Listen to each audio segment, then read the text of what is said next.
Hello മച്ചുമാരി, welcome back to Mallu explainer. ഇന്ന് നമ്മൾ കേൾക്കാൻ പോകുന്നത് ഈ സാധാരണക്കാരെ ഫോണിലൂടെ വിളിച്ച് പേടിപ്പിച്ച് അവരുടെ അക്കൗണ്ടിലെ കാശ് തട്ടിയെടുക്കുന്ന ഒരു സ്കാമേഴ്സ് ഗ്രൂപ്പ് ഉണ്ടല്ലോ, അവന്മാർക്കിട്ട് പണി കൊടുത്ത് ഒരു വീട്ടമ്മയുടെ കഥയാണ്. അതായത് ഒരു പാവം വീട്ടമ്മയാണ് എസ്തർ. ഒരു ദിവസം അവളുടെ ഫോണിലേക്ക് ഒരു കോള് വന്നു. ചില കാര്യങ്ങളൊക്കെ അവർ പറഞ്ഞു. എസ്തർ ആകെ പേടിച്ചു പോയി. അവർ പറഞ്ഞ ഒരു ലിങ്കിൽ ക്ലിക്ക് ചെയ്തു. എസ്തറിന്റെ മുഴുവൻ സമ്പാദ്യം പോയി കേട്ടോ. ഇതോടുകൂടിയിട്ട് സമാധാനം നഷ്ടമായ എസ്തർ ഒരു കാര്യം തീരുമാനിക്കുകയാണ്, ഇവന്മാര് എങ്ങനെയെങ്കിലും പൂട്ടണമെന്ന്. അങ്ങനെ എസ്തറിന്റെ കൂടെ വേറെയും 2 സ്ത്രീകൾ വരികയാണ്. ഇതേ രീതിയിൽ തന്നെ പറ്റിക്കപ്പെട്ട വേറെ 2 സ്ത്രീകൾ. അങ്ങനെ ഇവര് 3 പേരും കൂടെ ഈ സ്കാമേഴ്സ് ഉണ്ടല്ലോ, ഇവര് തേടി പോവാണ് അവരുടെ അടിവേര് വരെ ഇളക്കാനായിട്ട്. എന്നാൽ നല്ല ത്രില്ലടിച്ച് കേൾക്കാൻ പറ്റിയ ഈ കഥയിലേക്ക് അങ്ങ് പോവല്ലേ, കഥയുടെ ഈ മായാ ലോകത്തിലേക്ക്. So again welcome back to Mallu explainer. സിനിമയുടെ ആരംഭത്തിൽ വീട്ടിൽ ജോലി ചെയ്തുകൊണ്ടിരിക്കുന്ന ഒരു വീട്ടമ്മയെ കാണിക്കുകയാണ്. അവളുടെ പേര് എസ്തർ എന്നാണ്. വീട്ടിലിപ്പോ ഭർത്താവും ഇല്ല, അതുപോലെ തന്നെ അവളുടെ മോളും ഇല്ല. അടുക്കള ജോലികളൊക്കെ ചെയ്തുകൊണ്ടിരിക്കുകയാണ്. അങ്ങനെ പച്ചക്കറികൾ ഇത് അരിഞ്ഞുകൊണ്ടിരിക്കുന്ന സമയത്ത് എസ്തറിന്റെ ഫോണിലേക്ക് ഒരു കോള് വരുന്നുണ്ട്.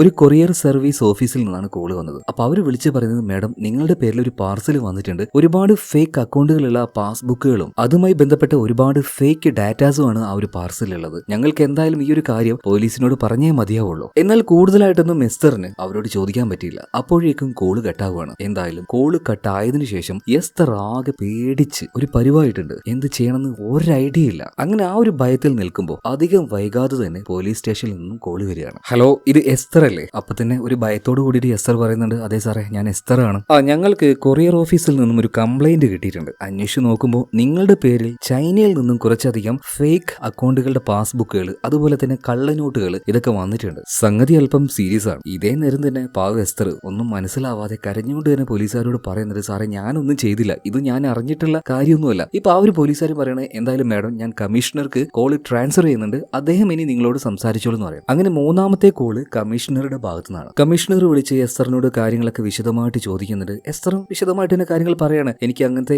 യാതൊരു ടീമുമായിട്ടോ ഗ്രൂപ്പുമായിട്ടോ ബന്ധമില്ല, ഇതെന്തോ തെറ്റ് പറ്റിയതാണ് സാറേ. ഇതേ സമയത്ത് തന്നെ കമ്മീഷണർ പറയണു, ഓക്കെ എസ്തർ, നിങ്ങളുടെ പേരിൽ ഏതെങ്കിലും അക്കൗണ്ട് ഉണ്ടോ? അതുപോലെ തന്നെ വേറെ ഭർത്താവിന്റെ പേരിൽ അക്കൗണ്ട് ഉണ്ടോ? ഇപ്പൊ അതിനെക്കുറിച്ചുള്ള ഡീറ്റെയിൽ എല്ലാം എസ്തർ പറഞ്ഞു കൊടുക്കുകയാണ്. മാത്രമല്ല മകളുടെ പഠിപ്പിന്റെ ആവശ്യത്തിനായിട്ട് കുറച്ച് പൈസ ഇട്ട് വെച്ച ഒരു ജോയിന്റ് അക്കൗണ്ട് കൂടിയുണ്ട്. ഇപ്പൊ കമ്മീഷണർ പറയണു, ഓക്കെ, എല്ലാം ഞങ്ങൾക്കൊന്ന് ക്ലാരിഫൈ ചെയ്യാനായിട്ട് നിങ്ങളുടെ ബാങ്ക് അക്കൗണ്ട് ഒന്ന് ചെക്ക് ചെയ്യണം, ഞാൻ അയച്ച ലിങ്കിൽ നിങ്ങളൊന്ന് ക്ലിക്ക് ചെയ്യണം എന്ന് പറയണം. അഥവാ നിങ്ങൾ ഇത് ചെയ്തിട്ടില്ലെങ്കിൽ ഒരു 10-15 മിനിറ്റ് അതിനുള്ളിൽ പോലീസുകാർ അങ്ങോട്ടേക്ക് എത്തും, നിങ്ങൾ ഉറപ്പായിട്ടും അറസ്റ്റ് ചെയ്യുന്ന പറയണം. ഇപ്പൊ ആ ഒരു ലിങ്കിൽ ക്ലിക്ക് ചെയ്യണോ വേണ്ടയോ എന്നുള്ള ആ ഒരു ആശയക്കുഴപ്പത്തിലായി പോയി എസ്തർ. അവൾ ആകെ ടെൻഷനിലായി. എങ്ങാനും പോലീസുകാർ വന്ന് അറസ്റ്റ് ചെയ്ത് കൊണ്ടുപോയിട്ടുണ്ടെങ്കിൽ എല്ലാവരുടെ മുന്നിൽ നാണം കെട്ടുപോകും. അങ്ങനെ രണ്ടും കൽപ്പിച്ച് എസ്തർ ആ ഒരു ലിങ്കിൽ ക്ലിക്ക് ചെയ്യാണ്. ക്ലിക്ക് ചെയ്തതേ ഓർമ്മയുള്ളൂ, ടിങ് ടിങ് ടിങ് ടിങ് എന്നിട്ട് ഫോണിലേക്ക് മെസ്സേജ് വന്നുകൊണ്ടേയിരിക്കുകയാണ്. അതായത് അവളുടെ അക്കൗണ്ടിൽ ഉണ്ടായിരുന്ന എല്ലാ പൈസയും ഈ ഓൺലൈൻ തട്ടിപ്പുകാർ അടിച്ചു മാറ്റി കഴിഞ്ഞു. പൈസ പോയപ്പോഴാണ് ഇതൊരു തട്ടിപ്പാണെന്ന് എസ്തറിന് മനസ്സിലായത്. വേഗം തന്നെ ഭർത്താവിനോട് വിളിച്ച് കാര്യങ്ങൾ പറയാണ്. ഇവർ 2 പേര് സ്റ്റേഷനിൽ പോയിട്ട് ഒരു കംപ്ലൈന്റ് കൊടുക്കുന്നുണ്ട്. ഇപ്പൊ ഇത് കേട്ടപാടിന് ആ ഒരു പോലീസുകാരും പറയുന്നുണ്ട്,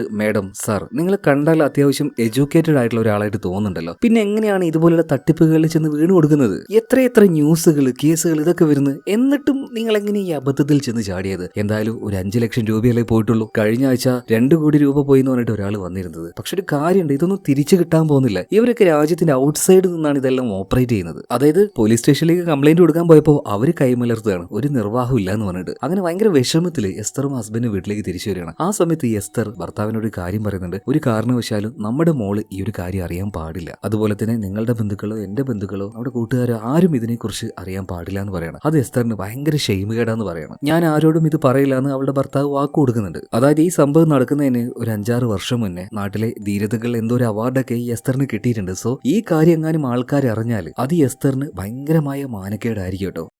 എന്തായാലും അതിനുശേഷം മകളോട് നല്ല രീതിയിലൊന്ന് ഇടപഴകാൻ പറ്റുന്നില്ല. ഫോണിന്ന് റിങ് ചെയ്യുന്നത് കേട്ടാൽ തന്നെ അവളൊന്ന് ഞെട്ടിപ്പോവാണ്. ഉറങ്ങാൻ കിടന്നാൽ ഇതുപോലെയുള്ള ഫേക്ക് കോളുകൾ വരുന്നു എന്ന സ്വപ്നം കണ്ട് ഞെട്ടി എഴുന്നേൽക്കുക. സമാധാനം എന്ന് പറഞ്ഞത് അവളുടെ ലൈഫിൽ നിന്ന് ഇല്ലാതെയായി. മര്യാദക്കൊന്ന് ഉറങ്ങാൻ പോലും കഴിയുന്നില്ല. ഇപ്പൊ ടിവിയിൽ ഒരു വാർത്ത കാണുന്നുണ്ട്. അതായത് ഇതുപോലെയുള്ള ഒരുപാട് ഫേക്ക് കോളുകൾ ഓൺലൈനായിട്ട് വരുന്നുണ്ട്. അവരുടെ സ്ട്രാറ്റജി എങ്ങനെയാണെന്ന് വെച്ചാൽ ആദ്യം തന്നെ നിങ്ങളെ വിളിച്ചൊന്ന് ഭയപ്പെടുത്തും. പിന്നീട് 2ാമത്തെ കോളിലൂടെ ഇത് സത്യമാണെന്ന് അവർ കൺഫേം ചെയ്യിപ്പിക്കും. 3ാമത്തെ കോളിലൂടെയാണ് നിങ്ങളുടെ പണം തട്ടിയെടുക്കുക. തട്ടിയെടുക്കുക. അതുകൊണ്ട് നിങ്ങൾ എപ്പോഴും സൂക്ഷിച്ചിരിക്കുകയെന്ന് വാർത്തയിലൂടെ എല്ലാവർക്കും അവയർനെസ് പോലീസുകാർ കൊടുക്കുന്നുണ്ട്. എന്തായാലും ഒരു സമാധാനം ഇല്ലാത്തത് കൊണ്ട് തന്നെ എസ്തർ ഇപ്പോൾ ഒരു കൗൺസിലിങ്ങിന് പോവാണ് കേട്ടോ. അവിടെ ഇതുപോലെ ഒരുപാട് ആൾക്കാരുണ്ട്, പല പ്രശ്നങ്ങളായിട്ട് വരുന്ന ആൾക്കാരാണ്. ഓരോരുത്തരും അവരുടേതായ വിഷയങ്ങൾ എങ്ങനെ പറയുന്നുണ്ട് കേട്ടോ. അങ്ങോട്ടും ഇങ്ങോട്ടും സംസാരിക്കുമ്പോൾ മനസ്സിനൊരു സമാധാനം കിട്ടുമല്ലോ. ആ കൂട്ടത്തിൽ എലീന എന്ന് പേരുള്ള ഒരു പെൺകുട്ടി, ആളൊരു നേഴ്സാണ്. അവളും അവളുടെ ലൈഫിൽ സംഭവിച്ച ഒരു സംഭവം പറയാണ്. അവളുടെ കാശെല്ലാം ഒരു ഓൺലൈൻ തട്ടിപ്പുകാർ വന്നിട്ട് തട്ടിയെടുത്ത് കൊണ്ടുപോയി. 9 ലക്ഷം രൂപയുണ്ട്. 10 പൈസ കയ്യിലില്ലാതെ അവളിപ്പോ പെരുവഴിയിലാണ്. അതിന്റെ ടെൻഷനിലാണ് അവളിപ്പോ. എന്താണോ എസ്തറിന്റെ അവസ്ഥ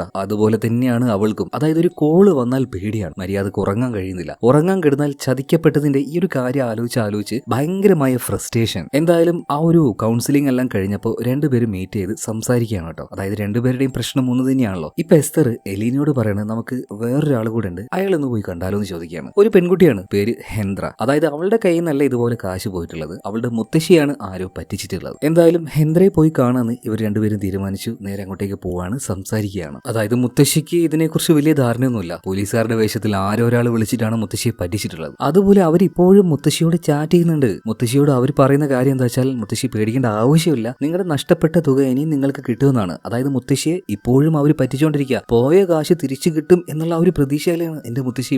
ഇപ്പൊ വരെ മുത്തശ്ശിയുടെ ഫോണിലേക്ക് ഒരു മെസ്സേജ് വരികയാണ്. ഇപ്പൊ ഇത് കണ്ട് ദേഷ്യം വന്ന ഹെന്ദ്ര അതിന് റിപ്ലൈ കൊടുക്കാൻ നിൽക്കുന്ന സമയത്ത് പെട്ടെന്ന് തന്നെ ഫോൺ വാങ്ങിയ എസ്തർ പറയാണ്, നീ അങ്ങനെ മറുപടി കൊടുക്കല്ലേ, ഇത് നമുക്ക് കിട്ടിയ ഒരു അവസരമാണ്. അതായത് അവര് ഇപ്പോഴും മുത്തശ്ശിയുമായിട്ട് കണക്റ്റഡ് ആയിട്ടുണ്ടെങ്കിൽ നമുക്ക് ഇവരുടെ നമ്പർ ട്രേസ് ചെയ്ത് പോകാൻ പറ്റുമല്ലോ, എങ്ങനെയെങ്കിലും നമുക്ക് അവരെ കണ്ടുപിടിക്കാന്ന് പറയാണ്. അങ്ങനെ ഹെന്ദ്രയുടെ ഹെൽപ്പോട് കൂടിയിട്ട് അത്യാവശ്യം ഹാക്കിംഗ് എല്ലാം ചെയ്യുന്ന ഒരു പയ്യനെ കണ്ടുപിടിച്ച് അവന്റെ അടുത്തേക്ക് ഇവർ പോയിട്ട് ഈ നമ്പർ കൊടുക്കുകയാണ്. ഇതൊന്ന് ട്രേസ് ചെയ്യാൻ പറ്റുമെന്ന് ചോദിക്കുകയാണ്. അപ്പൊ തന്നെ ഹാക്കർ അത് നോക്കി കാര്യങ്ങൾ വിശദമായിട്ട് തന്നെ മനസ്സിലാക്കി ഇവരോട് കാര്യം പറയാണ്, നടക്കൂല. അതായത് ഇവന്മാർ ഇവരുടെ ഈ ഒരു ഓപ്പറേഷനൊക്കെ നടത്തുന്നത് ബോർഡറിന്റെ അപ്പുറത്ത് വെച്ചായിരിക്കും. അതുകൊണ്ട് തന്നെ എന്തെങ്കിലും കേസ് വന്നാൽ തന്നെ ഇവന്മാരെ പിടിക്കാൻ പറ്റില്ല. അതുപോലെ തന്നെ ഇവന്മാരുടെ ആ ഒരു ലൊക്കേഷനൊന്നും നമുക്ക് ട്രാക്ക് ചെയ്തിട്ട് ഒരു കാര്യമില്ല. കാരണം VPN ഉപയോഗിച്ച് ലോകത്തിന്റെ പല ഭാഗത്തായിട്ട് ഇവർക്കത് സെറ്റ് ചെയ്ത് വെക്കാൻ പറ്റും. എന്തായാലും നമുക്കൊന്ന് ട്രേസ് ചെയ്ത് നോക്കാന്ന് പറഞ്ഞിട്ട് ഹാക്കർ ആ ലൊക്കേഷൻ ട്രേസ് ചെയ്യുന്നുണ്ട്. എന്നാൽ നോക്കുന്ന സമയത്ത് ആ ലൊക്കേഷൻ അങ്ങനെ മൂവ് ആയിക്കൊണ്ടിരിക്കുകയാണ്. അതായത് നിങ്ങളുടെ ഫോൺ ഒരാൾ ട്രേസ് ചെയ്യാണ്, നിങ്ങൾ കാറിൽ പോയിക്കൊണ്ടിരിക്കുകയാണ്. അപ്പൊ ആ ട്രേസ് ചെയ്യുന്ന ആൾ നോക്കുമ്പോൾ എന്താ, നിങ്ങളുടെ ലൊക്കേഷൻ ഇങ്ങനെ മൂവ് ആകുന്നത് പോലെയാണ് കാണുക. അതുപോലെയാണ് ഇവന്മാര് ഇത് സെറ്റ് ചെയ്ത് വെച്ചിട്ടുള്ളത്. പക്ഷെ അങ്ങനെയൊന്നുമല്ല, ഇവർ കറക്റ്റ് ആയിട്ട്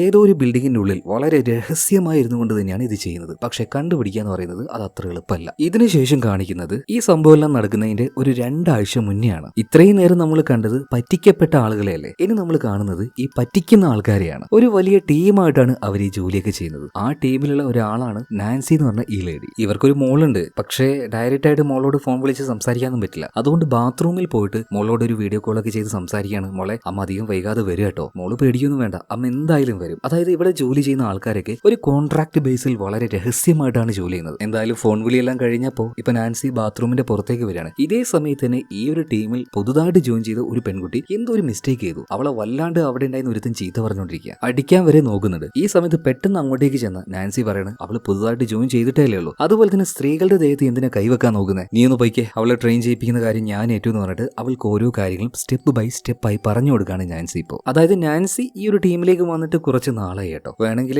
അവളൊരു സീനിയർ സ്റ്റാഫ് ആണ് എന്ന് വേണമെങ്കിൽ പറയാട്ടോ. അങ്ങനെ നാൻസി ഈ സ്കാമിന്റെ ആ സ്റ്റെപ്പുകൾ പറഞ്ഞു കൊടുക്കുകയാണ്. ആദ്യം ഒരു കസ്റ്റമറെ വിളിച്ച് നമ്മളൊരു കാര്യം പറഞ്ഞ് അവരെ പേടിപ്പിക്കണം. രണ്ടാമത് പോലീസ് സ്റ്റേഷനിൽ നിന്നും കോള് വരുന്നത് പോലെ നമ്മൾ അയാളെ വിളിച്ചൊന്ന് പേടിപ്പിക്കണം. മൂന്നാമത് കമ്മീഷണറെ കൊണ്ട് വിളിപ്പിക്കും എന്ന രീതിയിൽ കോള് നമ്മൾ കൈമാറും. അങ്ങനെ ഇപ്പോൾ ഒരാളെ പറ്റിക്കാനായിട്ട് ഒരു നമ്പർ തിരഞ്ഞെടുത്ത് അയാളെ ഇവർ വിളിക്കുകയാണ്. കുറച്ച് പ്രായമായിട്ടുള്ള ഒരു സ്ത്രീയായിരുന്നു. കൊറിയർ ഓഫീസിലേക്ക് അവരുടെ പേരിൽ എന്തൊക്കെയോ ഫേക്ക് ഡാറ്റാസ് വന്നിട്ടുണ്ടെന്ന് പറഞ്ഞിട്ട് ഇപ്പൊ ആ ഒരു സ്ത്രീയെ പറ്റിക്കുകയാണ്. കുറച്ച് പ്രായമായിട്ടുള്ള സ്ത്രീയാണ്. അങ്ങനെ അവരുടെ പേരിൽ ഒരു കംപ്ലൈന്റ് കൊടുത്തപ്പോൾ അവർക്കിപ്പോൾ പോലീസിന്റെ ഭാഗത്തുനിന്ന് ഒരു വീഡിയോ കോള് പോകുന്നുണ്ട്. ഇതെല്ലാം ഈ സ്കാമേഴ്സ് തന്നെ ചെയ്യുന്നതാണ് കേട്ടോ. അപ്പൊ ഇതിന്റെ സ്റ്റെപ്പ് എല്ലാം പുതുതായിട്ട് വന്ന ആ ഒരു പെൺകുട്ടിക്ക് നാൻസി കാണിച്ചു കൊടുക്കുന്നുണ്ട്.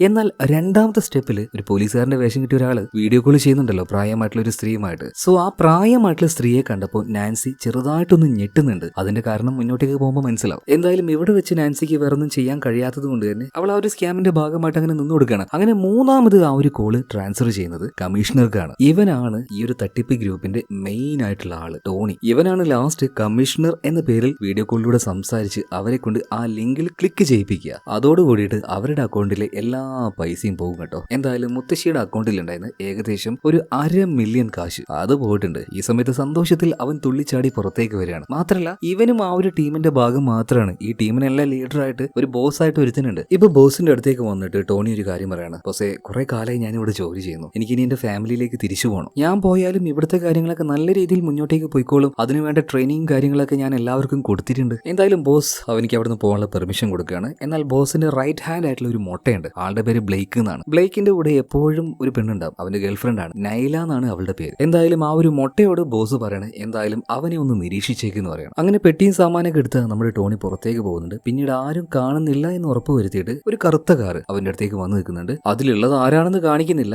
എന്തായാലും അതിന്റെ ഉള്ളിൽ ഉണ്ടായിരുന്ന ആളുമായിട്ട് അവൻ എന്തൊക്കെയോ ചെറിയ ഡീലുകൾ ഉണ്ടാക്കുകയാണ്. അവന്റെ കയ്യിൽ ഒരു ബാഗ് അയാൾക്ക് കൊടുക്കുന്നുണ്ട്. ഇതേ സമയത്ത് തന്നെ ഈ ഓൺലൈൻ തട്ടിപ്പ് നടത്തുന്ന ഈ ഒരു സ്കാമേഴ്സ് ഉണ്ടല്ലോ, ഇവരെ പിടിക്കാനായിട്ട് ഗവൺമെന്റ് ഒരു പ്രത്യേകതരം സ്ക്വാഡിനെ തന്നെ ക്രിയേറ്റ് ചെയ്തിട്ടുണ്ട്. അതിന്റെ ലീഡറായിട്ട് ഒരു പോലീസുകാരനുണ്ട്. ഇവർ കഴിഞ്ഞ കുറച്ച് നാളായിട്ട് ഈ ഒരു സ്കാമേഴ്സിനെ പിടിക്കാനായിട്ട് ഭയങ്കരമായിട്ട് ശ്രമിച്ചുകൊണ്ടിരിക്കുകയാണ്. എന്നാൽ അവരുടെ താവളം തേടി ഈ പോലീസ് സ്ക്വാഡ് അങ്ങോട്ടേക്ക് എത്തുമ്പോഴേക്കും അവരെ അവിടുന്ന് രക്ഷപ്പെട്ടിട്ടുണ്ടാവും. അതായത് ഇന്ന് വരെ ആ ഒരു സ്കാമേഴ്സ് ടീമിനെ ഈ പോലീസുകാർക്ക് തൊടാൻ പറ്റിയിട്ടില്ല. എന്നാലും അവന്മാരുടെ പിന്നാലെ തന്നെയുണ്ട് ഈ ഒരു സ്ക്വാഡ്. അടുത്ത സീനിൽ കാണിക്കുന്നത് ടോണിയാണ്. ടോണിക്ക് ഒരു ഭാര്യയുണ്ട്, അതുപോലെ തന്നെ ഒരു മകനുണ്ട്. ഫാമിലി എന്ന് പറഞ്ഞാൽ ടോണിക്ക് ഭയങ്കര എന്താ പറയാ ജീവന. പ്രത്യേകിച്ച് അവന്റെ മോനെ കണ്ടാൽ ഭയങ്കരമായിട്ട് കൊഞ്ചിക്കും. അവനോട് അത്രയും സ്നേഹമാണ്. എന്നാൽ സ്നേഹനിധിയായ ഈ അച്ഛൻ നല്ല ഒന്നാന്തരം ഒരു കള്ളനാണെന്ന് അവന്റെ ഭാര്യയ്ക്കും അറിയില്ല, ആ ചെക്കനും അറിയില്ല. എന്തായാലും ആ വലിയ ബോസിന്റെ അടുത്തുനിന്ന് അവന്റെ ആ ഒരു ജോലി റിസൈൻ ചെയ്ത് അവന്റെ നാട്ടിലേക്ക് വന്നത് ഈ പരിപാടി സ്വന്തമായിട്ട് തുടങ്ങാനാണ്. അപ്പൊ അതിനുവേണ്ടി ആ ബോസിന്റെ കീഴിൽ നിന്നും റിസൈൻ ചെയ്ത കുറച്ച് സീനിയർ ആയിട്ടുള്ള നാൻസി ഉണ്ടല്ലോ, നാൻസി വേറെ 2 പിള്ളേരെയും അവന്റെ നാട്ടിലേക്ക് വിളിച്ചു വരുത്തുകയാണ്. ഒരു പുതിയ ടീം ഉണ്ടാക്കിയിട്ട് കാശ് കുറെ അധികം തട്ടിയെടുക്കാൻ തന്നെ. ഇപ്പൊ ടോണിയുടെ അടുത്തേക്ക് വരുന്ന നാൻസിയെ കാണിക്കുകയാണ്. അവളുടെ ഫോണിൽ നിന്നും ഇപ്പൊ ആർക്കും മെസ്സേജ് അയക്കുന്നുണ്ട്. അതായത് പണം നഷ്ടമായ ഹെൻറിയുടെ മുത്തശ്ശി ഉണ്ടല്ലോ, അവരുടെ ഫോണിലേക്കാണ് നാൻസി മെസ്സേജ് അയക്കുന്നത്. ആ മുത്തശ്ശിക്ക് നാൻസി മെസ്സേജ് അയക്കുന്നത് ഈ രീതിയിലാണ്: മേഡം, എന്തായാലും നിങ്ങളുടെ പോയ കാശ് തിരിച്ചു കിട്ടും എന്ന രീതിയിലാണ് കേട്ടോ. അതായത് ആ മുത്തശ്ശിയുമായിട്ട് നാൻസിക്ക് എന്തോ ഒരു ബന്ധമുണ്ട്. മുന്നേ ഉണ്ടായിരുന്ന ആ ഒരു ബോസിന്റെ ഗ്രൂപ്പിൽ ജോലി ചെയ്യുന്ന സമയത്ത് അവരാണല്ലോ ഈ മുത്തശ്ശിയുടെ കയ്യിൽ നിന്നും വലിയൊരു തുക അടിച്ചു മാറ്റിയത്. എങ്ങനെയെങ്കിലും ആ തുക മുത്തശ്ശിക്ക് തിരിച്ചു കൊടുക്കണമെന്ന് നാൻസിക്ക് ഉണ്ട് കേട്ടോ. അതിന് കാരണം നമുക്കൊരു ഫ്ലാഷ് ബാക്കിലൂടെ കാണാം. കുറച്ച് വർഷങ്ങൾക്ക് മുന്നേ, അതായത് നാൻസി അവളുടെ കുഞ്ഞ് കൈക്കുഞ്ഞായിരിക്കുന്ന സമയത്ത്, കുഞ്ഞിന് ഭക്ഷണം പോലും കൊടുക്കാൻ കാശില്ലാത്ത സമയത്ത്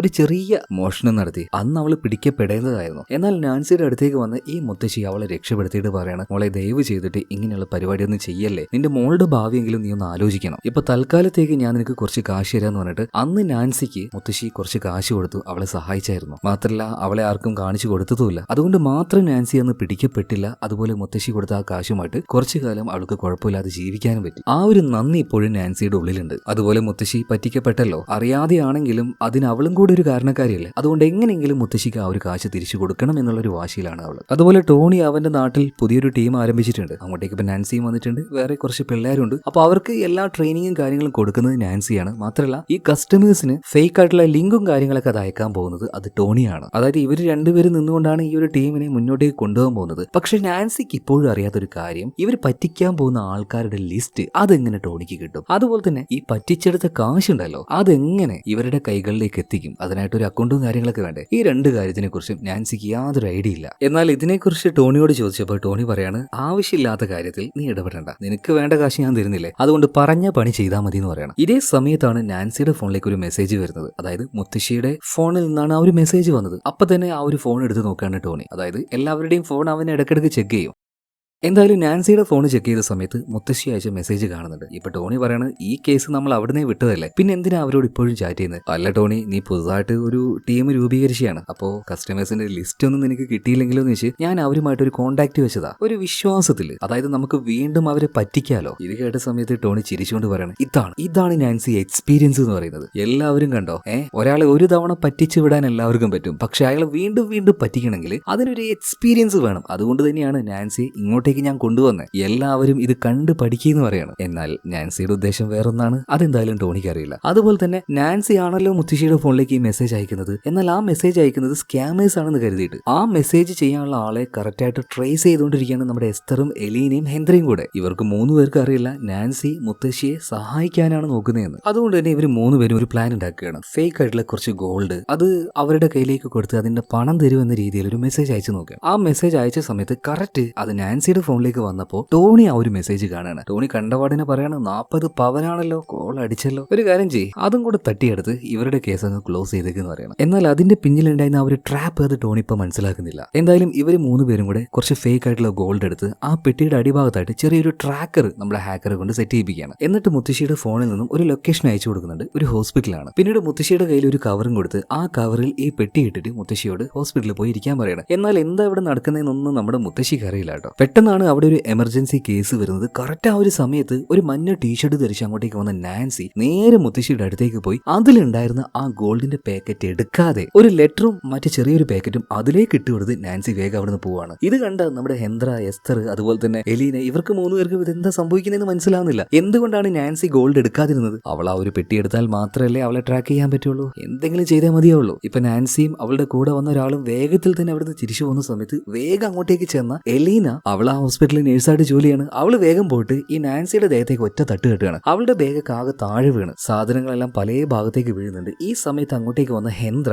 വേഗം തന്നെ ഈ നാൻസിയുടെ ഫോൺ എടുത്ത് അത് വേഗം കൊണ്ട് ഈ ഹാക്കറുടെ കയ്യിൽ കൊടുക്കുകയാണ്. ഹാക്കർ അപ്പൊ തന്നെ അതിന്റെ ആ ഒരു ഫോൺ കവർ ഉണ്ടല്ലോ അതിന്റെ ഇടയിലേക്ക് ചെറിയൊരു GPS ട്രാക്കർ വെക്കുന്നുണ്ട്. അപ്പൊ തന്നെ അവന്റെ കയ്യിൽ നിന്ന് ആ ഒരു ഫോൺ മേടിച്ച് ഹെന്ദ്ര നേരെ അത് കൊണ്ടുപോയിട്ട് നാൻസിയുടെ കയ്യിൽ കൊടുക്കുകയാണ്. ഇതൊന്നും അറിയാത്ത നാൻസി ഇവരോട് നന്ദി പറഞ്ഞ് നേരെ അവളുടെ വണ്ടിയിൽ പോയി കയറുകയാണ്. ഹാക്കർ ഇപ്പൊ നാൻസിയുടെ പിന്നാലെ തന്നെ പോകുന്നുണ്ട്. അവർ കയറി ആ ഒരു വണ്ടി കണ്ടുപിടിക്കുകയാണ്. മാത്രമല്ല അവരുടെ പിന്നാലെ ഇവർ 3 പേരും വെച്ച് പിടിക്കുന്നുണ്ട്. അങ്ങനെ പോകുന്ന സമയത്ത് ഈ നാൻസി ഒരു ചെറിയ കവറും ഒരു പേപ്പറും മുത്തശ്ശിയുടെ ബാഗിൽ ഇട്ട് കൊടുത്തല്ലോ. അതെന്താണെന്ന് ഇവർ തുറന്നു നോക്കുമ്പോൾ കുറച്ച് കാശും അതിന്റെ കൂടെ ഒരു കത്തുമായിരുന്നു. മുത്തശ്ശി, തൽക്കാലം ഇത്ര കാശ് എനിക്ക് തരാൻ പറ്റുള്ളൂ, കുറച്ച് കഴിഞ്ഞ് ബാക്കിയുള്ളത് കൂടെ തരാന്ന് പറയണം. അതായത് നാൻസി മുത്തശ്ശിയെ ഹെൽപ്പ് ചെയ്യാൻ നോക്കുകയാണ്. ആ ഒരു സ്കാമേഴ്സിന്റെ ടീമിൽ നാൻസി വർക്ക് ചെയ്യുന്നുണ്ടെങ്കിലും അതൊട്ടും താല്പര്യമില്ലാതെയാണ് നാൻസി ചെയ്യുന്നതെന്ന് ഇവർക്ക് മനസ്സിലായി. അതുപോലെ നാൻസിയെ ഫോളോ ചെയ്തു പോയ ഇവരിപ്പോ അവസാനം ടോണിയുടെ ആ ഒരു പുതിയ ലൊക്കേഷൻ, അവൻ സ്വന്തമായിട്ട് പരിപാടി തുടങ്ങിയില്ലേ, അത് ഇവർ കണ്ടുപിടിക്കുകയാണ്. എന്നാൽ എടുത്തു ചാടി അവരൊന്നും ചെയ്യുന്നില്ല കേട്ടോ. ഇതേ സമയത്ത് തന്നെ ഉള്ളിലേക്ക് വന്ന ഈ നാൻസിയോട് ടോണി ചോദിക്കണം, അല്ല അങ്ങോട്ടേക്ക് ചെന്നിട്ട് നീ എന്താ ഒരു ഗോൾഡ് എടുക്കാതിരുന്നത്? ഇപ്പൊ നാൻസി ചെറിയൊരു കള്ളം പറയുന്നുണ്ട്. അത് പിന്നെ എനിക്ക് അവിടെ എത്തിയപ്പോൾ അതെന്തോ ഒരു വലിയ ട്രാപ്പ് ആണെന്ന് തോന്നി. കാരണം എന്താണെന്നറിയോ, ആ മുത്തശ്ശിയുടെ മകള് ഹെന്ദ്ര എന്ന് പറഞ്ഞൊരു പെൺകുട്ടി മുത്തശ്ശിക്ക് സ്കാം നടന്നു എന്നൊക്കെ പറഞ്ഞിട്ട് ഓൺലൈനായിട്ട് ഒരു വീഡിയോ കിട്ടായിരുന്നു. അപ്പൊ അവിടെ എത്തിയപ്പോഴാണ് എനിക്ക് മനസ്സിലായത് മിക്കവാറും അതൊരു ട്രാപ്പ് ആയിരിക്കും, അതുകൊണ്ടാണ് ഞാൻ അത് എടുക്കാതിരുന്നത്.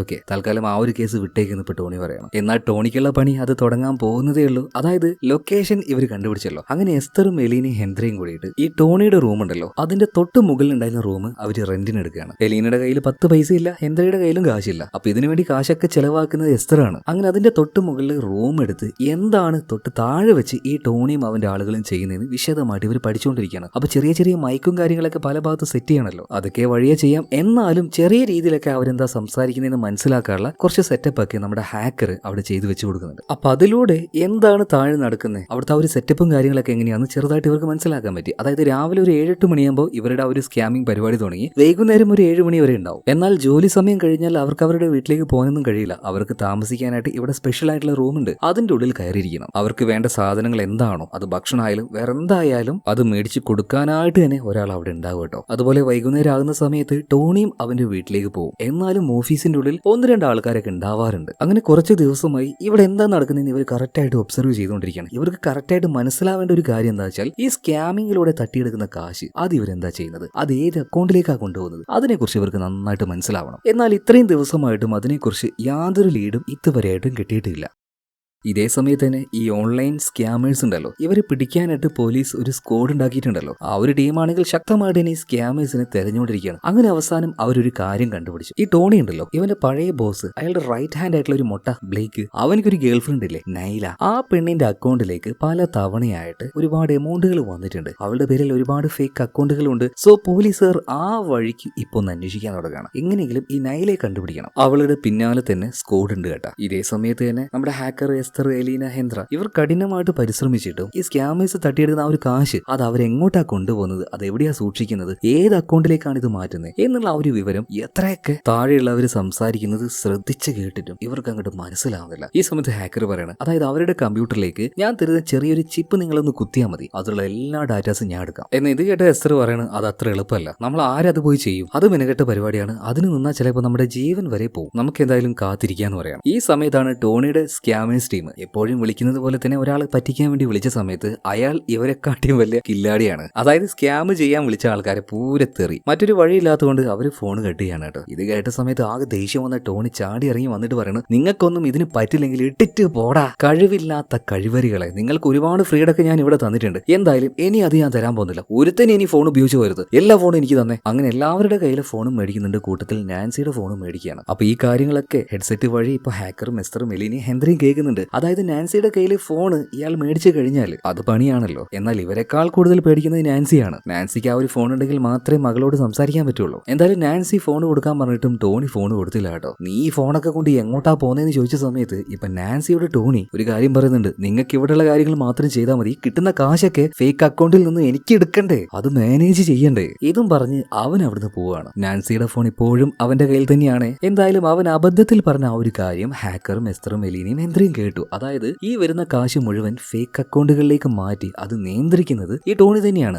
അതിനുവേണ്ടി അവനെ ഹെൽപ്പ് ചെയ്യുന്നത് ആരാ? അത് അവൻ മറ്റൊരാളോട് സംസാരിക്കുന്നത് ഇവര് ട്രേസ് ചെയ്ത് കേട്ട് അതും മനസ്സിലാക്കുന്നുണ്ട്. അതായത് ഇവന്റെ പഴയ ബോസിന്റെ റൈറ്റ് ഹാൻഡ് ആയിട്ടുള്ള ബ്ലേക്ക്, ആ മൊട്ടയില്ലേ, മൊട്ടയ്ക്ക് ഒരു ഗേൾ ഫ്രണ്ട് ഇല്ലേ, നൈല. ഈ നൈലയുടെ ഫേക്ക് അക്കൗണ്ടുകളിലേക്കാണ് ഈ കാശ് മുഴുവൻ പോകുന്നത്. അവള് വഴിയാണ് ഈ കാശെല്ലാം ടോണി നിയന്ത്രിക്കുന്നത്. മാത്രമല്ല ഇവർക്ക് രണ്ടുപേർക്കും ഇടയിൽ ഒരു അവിഹിത ബന്ധമുണ്ട്. രണ്ടുപേരും ഒരു ഹോട്ടലിൽ വെച്ച് മീറ്റ് ചെയ്യാണ്, കാര്യങ്ങളൊക്കെ ഡിസ്കസ് ചെയ്യാണ്. ഇതെല്ലാം ആര് കേൾക്കുകയാണ്? നമ്മുടെ ഹാക്കർ കേൾക്കുന്നുണ്ട്. അതായത് എസ്തറും എലീനയും ഹെൻറിയും കേൾക്കുകയാണ്. അതായത് ഈ ടോണിക്ക് കസ്റ്റമേഴ്സിന്റെ ലിസ്റ്റും കാര്യങ്ങളൊക്കെ അത് എവിടുന്ന കിട്ടിയെന്ന് ഒരു സമയത്ത് നാൻസി ചോദിച്ചായിരുന്നല്ലോ. അതെല്ലാം ഈ ബോസിന്റെ കയ്യിൽ നിന്നും ടോണിക്ക് ചോർത്തി കൊടുക്കുന്നത് ഈ നൈലയാണ്. ഇതുപോലെയുള്ള ചെറിയ ചെറിയ പരിപാടിയൊക്കെ മതി, ഇനി വലിയ എന്തെങ്കിലും പരിപാടി ചെയ്ത് സെറ്റിൽ ആവണമെന്നാണ് ഇവരുടെ രണ്ടുപേരുടെ ഒരു പ്ലാന്. എന്തായാലും ഇവർ സംസാരിക്കുന്ന കാര്യമെല്ലാം അതുപോലെ നമ്മുടെ ഹാക്കർ റെക്കോർഡ് ചെയ്യുന്നുണ്ട് കേട്ടോ, ഒരു എവിഡൻസിന് വേണ്ടി, എന്തെങ്കിലും ഉപകാരപ്പെട്ടേക്കാം. എന്തായാലും ഇപ്പോൾ ഈ ഒരു ടോണി നൈലയും കൂടെ അവരുടെ ആ ഒരു ഡീലെല്ലാം സംസാരിച്ചു കഴിഞ്ഞ് അവിടുന്ന് പോകുന്നുണ്ട്. ഇപ്പൊ എസ്തർ നമ്മുടെ ഹാക്കറിനോട് ഒരു കാര്യം ചോദിക്കുകയാണ്, നിനക്ക് എങ്ങനെയെങ്കിലും ഈ നൈലയുടെ ഫോൺ ഒന്ന് ഹാക്ക് ചെയ്യാൻ പറ്റുമോ? അങ്ങനെ ഹാക്ക് ചെയ്ത് കഴിഞ്ഞാൽ ഈ പണത്തിന്റെ എല്ലാ ഇടപാടും കാര്യങ്ങളും നമുക്ക് വ്യക്തമായി മനസ്സിലാക്കിക്കൂടെ? ഇപ്പൊ ഹാക്കർ പറയാണ്, അല്ല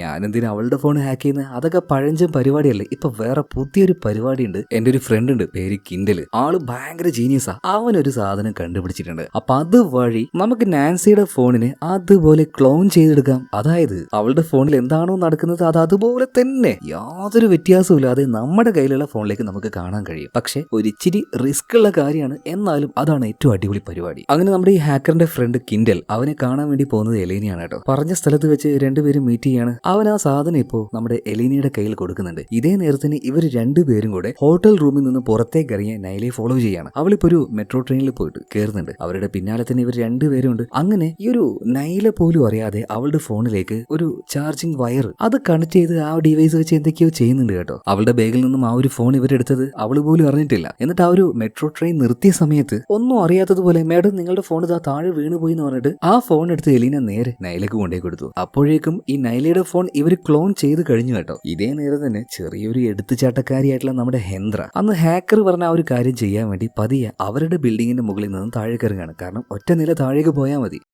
അതായത് ഹാക്കർ എന്ന് പറഞ്ഞല്ലോ, അവരുടെ എല്ലാ ഡീറ്റെയിൽ എടുക്കാനായിട്ട് ഞാൻ തരുന്ന ഒരു പെൻഡ്രൈവ് അവരുടെ കമ്പ്യൂട്ടറിൽ കൊണ്ടേ കുത്തിയാൽ മതി എന്ന് ആ പരിപാടി ചെയ്യാനായിട്ട് ഒരു കയറും കിട്ടി അവൾ താഴേക്ക് ഇറങ്ങുന്നുണ്ട്. മാക്സിമം നമ്മുടെ എസ്തർ പറയുന്നുണ്ട് അത് ചെയ്യേണ്ട ഇപ്പം അതിന്റെ ആവശ്യമില്ല എന്നൊക്കെ. എന്നാലും കയറി തൂങ്ങി അവൾ താഴേക്ക് ഇറങ്ങുകയാണ്. ഇപ്പൊ ചെറിയൊരു ശബ്ദം ഉണ്ടായി. എന്തായാലും ആ ശബ്ദം കേട്ട് ജനലിന്റെ ഭാഗത്തേക്ക് അത് നോക്കാനായിട്ട് ഓഫീസിലുള്ള ഒരുത്തൻ വരുമെന്ന് ഹാക്കറിന് ഉറപ്പായിരുന്നു. അതുകൊണ്ട് തന്നെ ഇവരുടെ റൂമിലേക്ക് ഓർഡർ ചെയ്ത് വരുത്തിയ ഫുഡിന്റെ പാർസൽ അതെടുത്ത് നേരെ ഇപ്പോ ഈ ഒരു ടോണിയുടെ ഓഫീസിന്റെ അടുത്തേക്ക് ചെന്നിട്ട് വേഗം ബെല്ലടിക്കുകയാണ്. കാരണം ജനലിന്റെ ഭാഗത്തുനിന്ന് ശബ്ദം കേട്ടപ്പോൾ ഓഫീസിൽ ഉണ്ടായിരുന്ന ഒരുത്തൻ ഇപ്പോൾ അങ്ങോട്ടേക്ക് ചെന്ന് നോക്കാൻ നിൽക്കുകയായിരുന്നു. ഇപ്പോഴാണ് ഒരുത്തൻ വന്ന് കോളിംഗ് ബെൽ അടിക്കുന്നത്. പോയി നോക്കുമ്പോൾ ഓർഡർ ചെയ്ത ഫുഡുമായിട്ട് ഒരാൾ വന്ന് നിൽക്കുകയാണ്. അതായത് ഈ ഓഫീസിലുള്ള ആളുടെ ശ്രദ്ധ തിരിക്കാൻ വേണ്ടിയിട്ടാണ് നമ്മുടെ ഹാക്കർ ഇങ്ങനെ ചെയ്തത്. ഇയാൾ നേരത്തെ ഫുഡ് ഓർഡർ ചെയ്യുന്ന കാര്യം ഹാക്കർ കേട്ടിട്ടുണ്ടായിരുന്നു. അതുകൊണ്ടാണ് ഈ ഒരു വിദ്യ ഇപ്പൊ തന്നെ അവൻ കറക്റ്റ് ആയിട്ട് ഉപയോഗിച്ചത്. എന്തായാലും ഈ സമയത്ത് നമ്മുടെ ഹെന്ദ്ര പതിയെ ജനലിലൂടെ ഓഫീസിലേക്ക് കയറി വന്ന് ഹാക്കർ കൊടുത്ത ആ ഒരു പെൻഡ്രൈവ് അവൾ ആ കമ്പ്യൂട്ടറിൽ കുത്തുകയാണ്. അതുപോലെ തന്നെ നമ്മുടെ ഹാക്കറിന് അധിക നേരം പുറത്ത് ആ ഒരു ഫുഡുമായിട്ട് അങ്ങനെ നിൽക്കാൻ പറ്റില്ല. കാരണം യഥാർത്ഥ ഫുഡ് ഡെലിവറി ബോയ് അങ്ങോട്ടേക്ക് വന്നിട്ടുണ്ട്. അവൻ എന്തായാലും നൈസായിട്ട് അവിടുന്ന് ഒഴിവാകുകയാണ്. ഇതേ നേരം ഹെന്ദ്രയാണെങ്കിൽ ഇപ്പോഴും ആ ഒരു ഓഫീസിന്റെ ഉള്ളിൽ തന്നെ കുടുങ്ങി നിൽക്കുകയാണ്.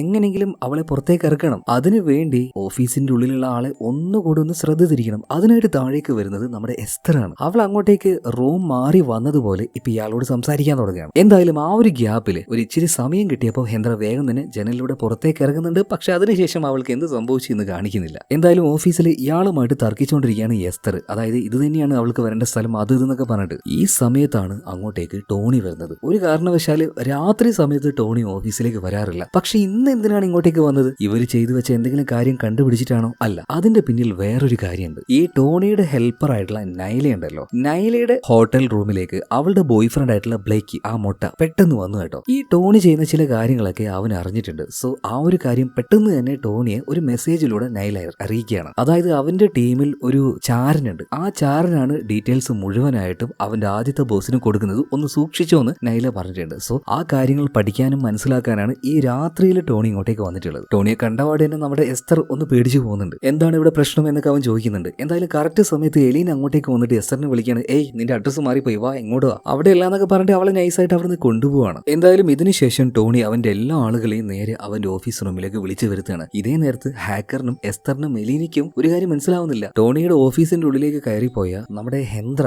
അവളെവിടെ പോയി, അവൾക്ക് എന്താ സംഭവിച്ചതെന്ന് ഒരു പിടുത്തവുമില്ല. എന്നാൽ അവള് കുത്തിയിട്ട ആ ഒരു പെൻഡ്രൈവ് വഴി അവിടുത്തെ സിസ്റ്റം മുഴുവനായിട്ട് ഇപ്പൊ നമ്മുടെ ഹാക്കർ ഹാക്ക് ചെയ്യാണ്. അതുകൊണ്ട് തന്നെ ഓഫീസിന്റെ ഉള്ളിൽ എന്താ നടക്കുന്നതെന്ന് ഇവർക്ക് കാണാൻ പറ്റുന്നുണ്ട്. അവിടെയുള്ള ആൾക്കാരെ മുഴുവൻ വിളിച്ചു വരുത്തിയ ടോണി ഓരോരുത്തരെയും പിടിച്ച് നന്നായിട്ട് ഇട്ടിച്ചുകൊണ്ടിരിക്കുകയാണ്. ചിലവരുടെ തലയിൽ ഗണ്ണ് വെച്ച് വരെ ചോദിക്കുന്നുണ്ട്, സത്യം പറ, നീ അല്ലടാ ആ ചാരൻ, നീയാണോ എന്നെ ചതിക്കുന്നത്? അതായത് കൂട്ടത്തിൽ നിന്ന് ചതിക്കുന്ന ആളെ കൊല്ലാൻ വരെ ടോണി തയ്യാറായിരുന്നു കേട്ടോ. അവന്റെ യഥാർത്ഥ ഒരു മുഖം കണ്ട സമയത്ത് എസ്തർ ആകെ പേടിച്ചു പോകണം. അവള് പറയണം, മതി, ഈ കളി ഇവിടെ വെച്ച് നിർത്താം. നമ്മൾ വിചാരിക്കുന്നത് പോലെ വെറും ഒരു സ്കാമേഴ്സ് അല്ല ഇവര്, എന്ത് വേണമെങ്കിൽ ചെയ്യാൻ മടിയില്ലാത്ത ക്രിമിനൽസ് ആണ്. അതുകൊണ്ട് നമുക്ക് ഇത് ഇവിടെ വെച്ച് നിർത്താന്ന് പറയാണ്. എന്നാൽ നേഴ്സായിട്ടുള്ള എലീന പറയണ, ഇല്ല, ഞാൻ അതിന് സമ്മതിക്കില്ല, നമ്മൾ ഇത്രയും വരെ വന്നതല്ലേ, നഷ്ടപ്പെട്ടത് നമുക്ക് തിരിച്ചു പിടിക്കണം എന്ന് പറയാണ്. എന്നാൽ എസ്തർ പറയണ, നീ എന്താ ഈ പറയുന്നത്? അവരുടെ യഥാർത്ഥ സ്വഭാവം കണ്ടതല്ലേ, അതുപോലെ തന്നെ നമ്മുടെ ഹെന്ദ്രയ്ക്ക് എന്താ സംഭവിച്ചതെന്ന് പോലും അറിയില്ല, ഇനി അവളെ അവര് കൊന്നോന്ന് പോലും അറിയില്ല. ഇപ്പൊ എലീന പറയണ, അപ്പൊ നീ പറയുന്നത് ഇത് ഇവിടെ വെച്ച് നിർത്താനാണല്ലേ? നിനക്ക് പോയത് വെറും 5 ലക്ഷം അല്ലേ, എനിക്ക് പോയത് 9 ലക്ഷം രൂപയാ. എന്റെ ലൈഫിൽ ഞാൻ ഉണ്ടാക്കിയ എന്റെ സമ്പാദ്യ. ഇത് കേട്ട് ദേഷ്യം വന്ന എസ്തർ പറയാണ്, നീയൊക്കെ എന്താടി വിചാരിച്ചത്? ഇന്ന് വരെ ഞാൻ ആരോടും പറയാത്ത ആ സത്യം നിന്നോടിപ്പോ ഞാൻ പറയട്ടെ, എനിക്ക് പോയത് 5 ലക്ഷം രൂപയല്ലടി, എന്റെ മോൾക്ക് വേണ്ടി ഞാൻ സേവ് ചെയ്ത് ഉണ്ടാക്കി വെച്ച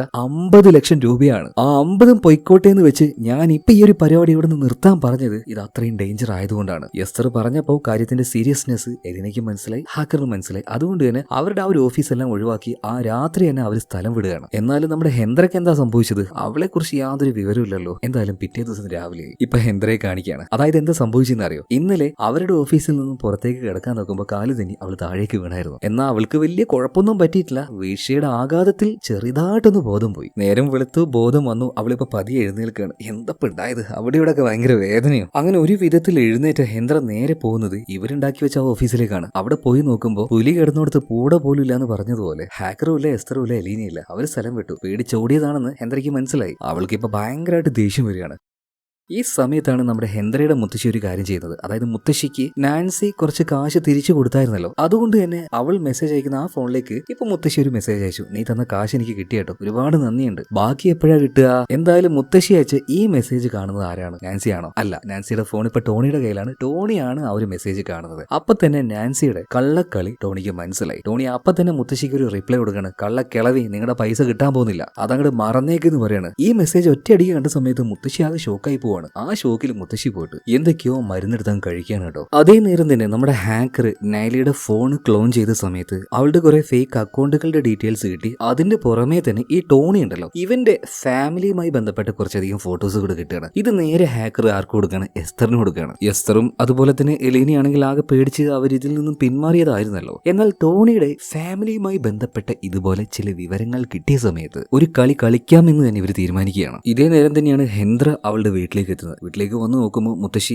ഏതൊക്കെയോ മരുന്നും കഴിച്ച് ബോധമില്ലാതെ കിടക്കുകയാണ്. ആകെ പേടിച്ചു പോയ ഹെന്ദ്ര വേഗം തന്നെ മുത്തശ്ശിയെ ഹോസ്പിറ്റലിലേക്ക് കൊണ്ടുപോകുന്നുണ്ട്. അവിടെ തന്നെ എലീന ഉണ്ടായിരുന്നു കേട്ടോ. മുത്തശ്ശിയുടെ കണ്ടീഷൻ ഇച്ചിരി മോശമാണ്. അപ്പൊ ആകെ പ്രാന്ത് പിടിച്ച ഹെന്ദ്ര ഇപ്പോ അവന്മാരെ ഞാൻ എന്തെങ്കിലുമൊക്കെ ചെയ്യുന്നു പറഞ്ഞിട്ട് എടുത്ത് ചാടാൻ നിൽക്കുന്ന സമയത്ത് എലീന പറയാണ്, നീ എടുത്ത് ചാടല്ലേ, എസ്തർ വിളിച്ചിട്ടുണ്ട്, അവളുടെ കയ്യിൽ ഇപ്പൊ മറ്റെന്തോ ഒരു പ്ലാൻ ഉണ്ട് എന്ന് പറയാണ്. ഇതേ സമയത്ത് തന്നെ ടോണി നേരെ അവന്റെ ഓഫീസിലേക്ക് പോയിട്ട് നാൻസി അവളെ പിടിച്ച് വലിച്ചുകൊണ്ടുവരികയാണ്. നല്ല മുഖത്തിട്ട് അടിക്കുന്നുണ്ട്. എന്നിട്ട് പറയാണ്, നമ്മൾ ചെയ്യുന്നതേ ഒരു തരം മറ്റേ പരിപാടിയാണ്, ഇതിന്റെ ഇടയിലൂടെ നീ മദർ തെരേസ ആവാൻ നോക്കരുത്. ഇപ്പൊ നാൻസി പറയാണ്, അത് പിന്നെ ആ ഒരു മുത്തശ്ശി ഒരു അത്യാവശ്യ ഘട്ടത്തിൽ എന്നെ സഹായിച്ച ആളാ, അതുകൊണ്ടാണ് ഞാൻ അവരെ തിരിച്ചു സഹായിച്ചത്. അതുപോലെ തന്നെ ഞാൻ നിന്നെ പറ്റിച്ചിട്ടൊന്നുമില്ല, നീ എനിക്ക് തന്ന എന്റെ കാശാണ് ഞാൻ അവർക്ക് കൊടുത്തത്. ഇപ്പൊ ടോണി പറയണ, അത് മാത്രല്ലല്ലോ നാൻസി, നീ വേറെ ആർക്കോ ഒരു മെസ്സേജ് അയച്ച് ആ മെസ്സേജ് ഡിലീറ്റ് ആക്കിയിട്ടുണ്ട്. അതായത് ഈ ടീമിലെ ഇവിടുത്തെ വിവരങ്ങളെല്ലാം ആ ഒരു മൊട്ട ബ്ലേക്കിന് ചോർത്തി കൊടുക്കുന്ന ആ ചാരൻ, അത് നീയല്ലേ? ഇതും പറഞ്ഞ് ടോണി ഇപ്പോ അവളിട്ട് അടിക്കാൻ തുടങ്ങുകയാണ്. അപ്പൊ ഇവിടെ നടക്കുന്ന ഈ കാര്യങ്ങളെല്ലാം അവിടെ ഫിറ്റ് ചെയ്ത മൈക്രോഫോണിലൂടെ എസ്തറും എലീനയും ടോണിയും ഹെൻറിയും ഹാക്കറെല്ലാം കേൾക്കുന്നുണ്ട് കേട്ടോ. അപ്പൊ ഇത് കേട്ട സമയത്ത് ഹെൻറി പറയാണ് അവരെന്നെ ഹെൽപ്പ് ചെയ്യാൻ വേണ്ടിയിട്ടാണ് ഇതൊക്കെ ചെയ്തത്. അവസാനം അവരിപ്പോ പെട്ടിരിക്കുകയാണ്, എങ്ങനെങ്കിലും പോയിട്ട് അവരെ ഹെൽപ്പ് ചെയ്യണമെന്ന് പറഞ്ഞിട്ട് അവരിറങ്ങുകയാണ്. ഇതേ നേരം തന്നെ ഈ നാൻസിയെ ടോണി ഉപദ്രവിച്ചുകൊണ്ടിരിക്കുകയാണല്ലോ. ഈ സമയത്ത് ടോണിയുടെ ഫോണിലേക്ക് ഒരു വീഡിയോ കോൾ വരുന്നുണ്ട്. വിളിച്ചത് മറ്റാരുമല്ല, അവന്റെ ഭാര്യ തന്നെയാണ്. അവളാണെങ്കിൽ ഫോൺ വിളിച്ച് പൂരം കരച്ചില്.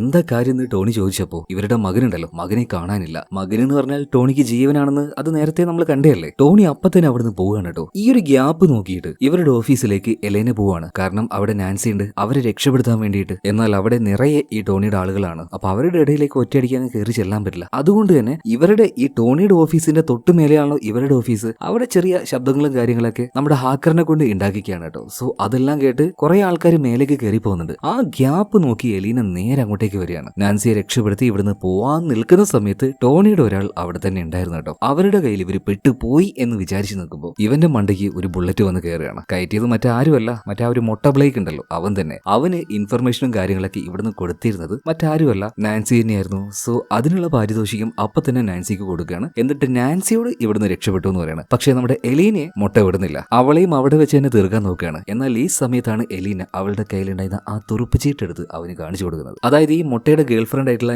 നൈല, അതുപോലെ തന്നെ ഈ ടോണി, ഇവര് രണ്ടുപേരും സംസാരിക്കുന്ന ആ ഒരു കാര്യം ഇവര് റെക്കോർഡ് ചെയ്ത് വെച്ചായിരുന്നല്ലോ. അതിപ്പോ ഈ ഒരു മൊട്ടയ്ക്ക് കേൾപ്പിച്ചു കൊടുക്കുകയാണ്. ഇത് കേട്ട മൊട്ടയ്ക്ക് പ്രാന്ത് പിടിക്കുന്നുണ്ട്. നൈലയെ കൈയെ കിട്ടിയ അപ്പൊ തന്നെ അയാളെ കൊന്നു കളയും. പക്ഷേ എന്ന് കരുതി ഈ വിവരം തന്ന എലീനയെ കൊല്ലാതെ വിടോ? ഇല്ല, അത്രക്കുള്ള മനസാക്ഷിയൊന്നും ഇയാൾക്കില്ല. അത്ര നല്ല മനുഷ്യനല്ല ഇയാള്. അതുകൊണ്ട് തന്നെ വിവരം കൊടുത്ത എലീനയെ അപ്പൊ തന്നെ ഷൂട്ട് ചെയ്യാൻ നോക്കുമ്പോണ്ട് അങ്ങോട്ടേക്ക് ഒരു ടീം കയറി വരുന്നു. മറ്റാരുമല്ല, ഈ ഒരു സ്കാമേഴ്സിനെ തേടി നടക്കുന്ന ആ ഒരു സ്ക്വാഡ് തന്നെ. അവര് നേരെ അങ്ങോട്ടേക്ക് വരികയാണ്. ഈ ഒരു ബ്ലേക്കുമായിട്ട് ഫൈറ്റ് നടക്കുന്നുണ്ട്. അതിനൊടുവിൽ ഈ ബ്ലേക്കിന് ഇവ പോലീസുകാർ കൊല്ലുന്നുണ്ട്. എന്തായാലും ആ ഒരു ഗ്യാപ്പിന് എലീന എങ്ങനെയൊക്കെയോ അവിടുന്ന് ഓടി രക്ഷപ്പെടുകയാണ്. ഇതേ സമയത്ത് തന്നെ നാൻസിക്ക് കുറച്ച് ഫണ്ട് കിട്ടിയല്ലോ. ആ ഫണ്ടുമായിട്ട് നാൻസി നേരെ മുത്തശ്ശിയെ തേടിയാ പോകുന്നത്. അവരിപ്പോ ഹോസ്പിറ്റലാണെന്ന് പറഞ്ഞ് അങ്ങോട്ടേക്ക് പോയി അവരുടെ കയ്യിൽ ആ ഒരു കാശ് വെച്ച് നാൻസി അവിടുന്ന് പോവുകയാണ്. എന്നാൽ മുത്തശ്ശിയുടെ കാര്യം ഭയങ്കര സീരിയസ് ആയിരുന്നു കേട്ടോ. അതുകൊണ്ട് തന്നെ അധിക നേരം മുത്തശ്ശി ഉണ്ടായിരുന്നില്ല. മരുന്ന് കഴിച്ച ആ ഒരു ഓവർഡോസ് കാരണം മുത്തശ്ശി മരണപ്പെട്ടു പോവാണ്. അധികം വൈകാതെ ഹെൻറിയും ഈ ഒരു വിവരം അറിയാണ്. ഇതോടുകൂടിയിട്ട് അവളുടെ ഉള്ളിൽ വല്ലാത്തൊരു പക വരികയാണ്. ഇവന്മാരെ എങ്ങനെയെങ്കിലും ഇല്ലാതാക്കണം എന്നുള്ള ആ ഒരു പക. ഇതേ സമയത്ത് തന്നെ മോനെ കാണാതായ ടോണി നേരെ സ്കൂളിലേക്കാണ് ചെല്ലുന്നത്. അപ്പൊ തന്നെ സ്കൂളിൽ നിന്നും അവിടുത്തെ ടീച്ചർ വിളിക്കുന്നുണ്ട്. ഹലോ ടോണി, നിങ്ങളുടെ മകനെ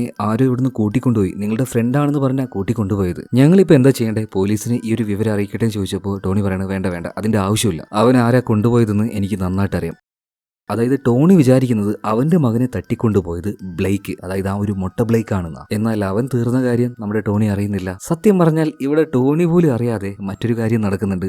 അതറിയണമെങ്കിൽ ഒരു 2-3 ദിവസം പിന്നിലേക്ക് പോകണം. അതായത് ഈ നൈലയുണ്ടല്ലോ, അവളുടെ ഫോൺ ക്ലോൺ ചെയ്ത സമയത്ത് നമ്മുടെ ഹാക്കർക്ക് കുറെ അധികം ഡാറ്റാസ് കിട്ടിയല്ലോ, ഈ ടോണിയുടെ ഫാമിലി, അതുമായി ബന്ധപ്പെട്ട കുറെ കാര്യങ്ങൾ. അപ്പൊ അത് വെച്ച് ഇവരൊരു കളി കളിക്കാന്ന് വിചാരിച്ചു. കുറച്ച് മുന്നേ ടോണിക്ക് ഒരു വീഡിയോ കോൾ വന്നായിരുന്നല്ലോ. അവന്റെ ഭാര്യ വിളിച്ച് മോനെ കാണാനില്ല എന്നൊക്കെ സംസാരിച്ചില്ലേ. ആ വിളിച്ചത് മറ്റാരും ആയിരുന്നില്ല, നമ്മുടെ എസ്തർ ആയിരുന്നു. എസ്തറിന്റെ മുഖം അവന്റെ ഭാര്യയുടെ മുഖവുമായിട്ട് മെർജ് ചെയ്ത് ആ ഒരു AI ടൂളെല്ലാം ഉപയോഗിച്ച് അവനെ കബളിപ്പിച്ചതാണ്. സത്യം പറഞ്ഞാൽ അവന്റെ ഭാര്യയല്ല അവനെ വിളിച്ചത്. അതുപോലെ തന്നെ ഇപ്പൊ സ്കൂളിൽ ടീച്ചറാണെന്ന് പറഞ്ഞിട്ട് ഒരാൾ വിളിച്ചില്ലേ, അതും മറ്റാരുമല്ല, എസ്തറും അവളുടെ ടീമും തന്നെ. അതായത് ഇവന്മാരുടെ അതേ പാറ്റേൺ തന്നെയാണ് എസ്തർ ഉപയോഗിക്കുന്നത്. ആദ്യം ഒരു കോൾ ചെയ്ത് ഭയപ്പെടുത്തി, അതിനുശേഷം രണ്ടാമത്തെ കോളിലൂടെ ആ ഭയം അത് കൺഫേം ആക്കുകയാണ്. ഇനി മൂന്നാമത്തെ കോളിലൂടെ പൂർണ്ണമായിട്ടും അവനെ ഒരു ട്രാപ്പിൽ വീഴ്ത്തണം. പക്ഷെ ആ മൂന്നാമത്തെ കോളിന്റെ മുന്നേ ആയിട്ട് ഇവന്റെ ഫോണിലേക്ക് ഒരു വീഡിയോ അയക്കുന്നുണ്ട്. അതായത് കണ്ണ് കെട്ടിയ രീതിയിൽ ഈ ടോണിയുടെ മകൻ ഒരു റൂമിൽ നിൽക്കുകയാണ്. അപ്പൊ തന്നെ എസ്തർ അവനെ വിളിക്കുന്നുണ്ട്. വിളിക്കുന്നത് ഈ ബ്ലേക്ക് ഉണ്ടല്ലോ, മൊട്ട ബ്ലേക്ക്, അവന്റെ ശബ്ദത്തിലാണ്. കണ്ടല്ലോ, നിന്റെ മകൻ ഞങ്ങളുടെ കയ്യിലാണ്. അപ്പൊ മകന് വേണമെങ്കിൽ പറയുന്ന കാശ് ഇങ്ങോട്ടേക്ക് ഇട്ട് തരണം. ഒരു ലിങ്ക് അങ്ങോട്ടേക്ക് അയക്കും, അതിൽ മര്യാദക്ക് ക്ലിക്ക് ചെയ്താൽ മതി എന്ന് പറയണം. ഇപ്പൊ പൂർണ്ണമായിട്ടും ടോണി അത് വിശ്വസിക്കുകയാണ് കേട്ടോ. എന്നാൽ അവന്റെ ഫോണിലേക്ക് വന്ന ആ ഒരു ലിങ്ക് അത് ക്ലിക്ക് ചെയ്യണോ വേണ്ടയോ എന്നുള്ള ഒരു സംശയത്തിൽ അവൻ നിൽക്കുന്ന സമയത്ത്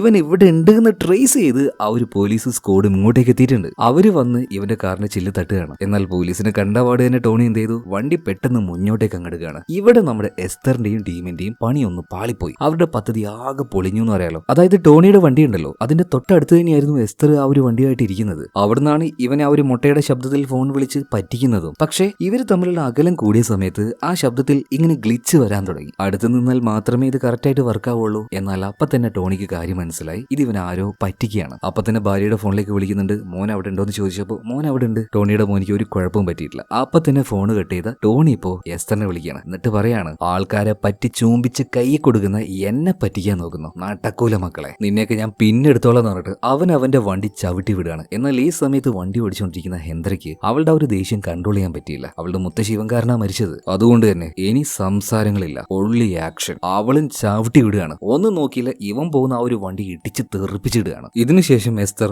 അവരുടെ വണ്ടിയിൽ നിന്നിറങ്ങി നേരെ അവന്റെ അടുത്തേക്ക് ചെല്ലുകയാണ്. അവന്റെ കയ്യിൽ ഇപ്പോഴും ആ ഒരു ഫോൺ ഉണ്ട്. പതിയെ ആ ഒരു ഫോൺ എസ്തർ എടുക്കുകയാണ്. അവനൊന്ന് എഴുന്നേറ്റ് നിൽക്കാൻ പോലും കഴിയുന്നില്ല. എന്നിട്ട് ആ ഫോൺ എടുത്തിട്ട് പറയാണ്, ലിങ്ക് നീ ഇപ്പോഴും ക്ലിക്ക് ചെയ്തിട്ടില്ല അല്ലേ? കുഴപ്പമില്ല, അത് ഞാൻ തന്നെ ചെയ്തോളാം എന്ന് പറഞ്ഞിട്ട് ആ ലിങ്കിൽ ഇപ്പോൾ എസ്തർ തന്നെ ക്ലിക്ക് ചെയ്യാണ്. അതോട് കൂടിയിട്ട് അവന്റെ ഫോണിലുണ്ടായിരുന്ന അക്കൗണ്ടിലുണ്ടായിരുന്ന എല്ലാ കാശും നമ്മുടെ ഹാക്കർ അങ്ങോട്ട് വലിച്ചെടുക്കുകയാണ്. എന്നാൽ ശരി, നമുക്ക് പിന്നെ കാണാന്ന് പറഞ്ഞിട്ട് എസ്തർ പോകാൻ നേരത്ത് ഇവന്റെ ഗണ്ണുമായിട്ട് എഴുന്നേറ്റ് നിൽക്കുകയാണ് കേട്ടോ. അവൻ പറയണം, ഞാൻ വിചാരിച്ചു ഇതൊക്കെ ചെയ്യുന്നത് ആ മൊട്ട ബ്ലേക്ക് ആയിരിക്കുമെന്ന്, പക്ഷെ ഇതിന്റെയൊക്കെ പിന്നിൽ നിങ്ങളായിരുന്നല്ലേ, നോക്കിക്കോ, ഓരോന്നിനെയും തേടി പിടിച്ച് ഞാൻ കൊല്ലും. ആദ്യം നിന്നെന്ന് പറഞ്ഞിട്ട് എസ്തറിനെ ഷൂട്ട് ചെയ്യുന്നുണ്ടെങ്കിലും ബുള്ളറ്റ് അവളുടെ ദേഹത്ത് കൊണ്ടില്ല. കാരണം അവൻ ഓൾറെഡി പരിക്ക് പറ്റിയ ഒരു അവസ്ഥയിൽ കിടക്കുകയാണ്. എന്നാൽ രണ്ടാമത് അവൻ ഷൂട്ട് ചെയ്യാൻ നിൽക്കുമ്പോഴേക്കും എസ്തർ ആകെ പേടിച്ചു പോയി. ഈ സമയത്താണ് നമ്മുടെ ഹെൻഡ്ര വന്നിട്ട് ഒരു കാർ എടുത്ത് ഇവനിട്ട് ഒരേറ്റ ഇടി കൊടുക്കുന്നത്. തെറിച്ചു പോയി വീഴുന്നുണ്ട്. സ്പോട്ടിൽ മരിച്ചിട്ടുണ്ടാവും. അവൾ എന്തായാലും അവളുടെ പകയങ്ങ് വീട്ടി. എന്തായാലും പോലീസുകാരെ അധികം വൈകാതെ ഇങ്ങോട്ടേക്ക് എത്തും. അതിനു മുന്നേ തന്നെ ഇവർ ഇവിടുന്ന് സ്കൂട്ടാവുകയാണ്. എന്തായാലും എല്ലാവർക്കും വിചാരിച്ചതുപോലെ തന്നെ അവർക്ക് നഷ്ടമായ തുക തിരിച്ചു കിട്ടി. എന്നാൽ അതിനേക്കാൾ ഉപരി കാശ് ഇവരുടെ കയ്യിലുണ്ട്. പക്ഷെ അതൊന്നും ഇവരുടേതല്ല,